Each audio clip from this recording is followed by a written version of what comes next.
This is the Smithmore. Smithmore was went down on Friday the 13th of July, 1889. It had just left Marquette Harbor fully loaded with like 2,700 tons of iron ore, and she was traveling in a dense fog north of Grand Island. She had a bow collision with another ship called the James Pecans. The James Pecans was upbound and they were empty, and when the two ships hit, the Pecans kind of glanced off, no damage. The Pecans kept on steaming, because back in those days you didn't stop when you ran into somebody, you just kept on going. That was just the protocol. So the Pecans had no damage, but since the Smithmore was fully loaded, her bow was split open. And before they knew it, their boiler fires were out. They were helpless adrift in a fog north of Grand Island.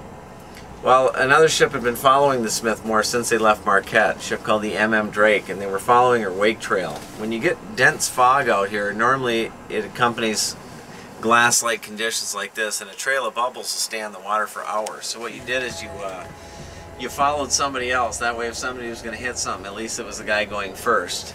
So the Drake had been following the Moor, so they came right up on her in the fog. They took her in tow and decided they would try to make it into Munising before it sank. Well, when they got into channel here, they lost the Smithmore. They had to chop the tow lines. The Smithmore sank to 115 feet of water.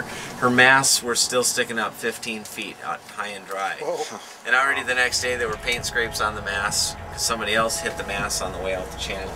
So 2 weeks after it sank, a hard hat diver went down on the wreck, cut off the masts, and determined that it had an unsalvageable cargo, so they decided not to salvage it. And I said it was 115 feet of water, but one year the sand rose 25 feet. 1989, the sand just decided it was going to come off of a sandbar over here and change the bottom. Our mooring line is going to come right down to the winch. There's a second mooring line, but it's not up yet. It will be after this dive. It comes down to the engine. So Simon is going to hook a lift bag on it and lift that line up. That line is going to be there. You know, don't be hanging out over a line, because that line is going to come up. Okay? So you'll come down right about in the middle. You'll hit the deck at 85 feet. You'll have just about enough time to do one slow lap around the whole thing, if you choose to do it that way. Or, you know, you can spend a lot more time in the stern area if you wanted, because the stern is really interesting. You have the smokestack and the boiler house, and it stands about 20 feet tall on the deck. And this rail around the stern, 6 feet high. It's all hand carved. It's a beautiful rail. Visibility is going to be about 15 feet. It's not going to be spectacular visibility. When you're at 1,500 pounds, you should be on your way to the mooring line. Okay. And you should be on your way up at about 1,000. And don't forget, you're going to be doing a 3-minute safety stop at 15 feet. Mm-hmm.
What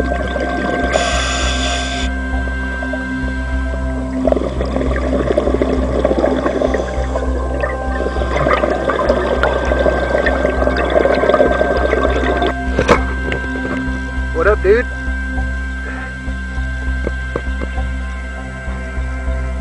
These bubbles are Jimmy and Simon.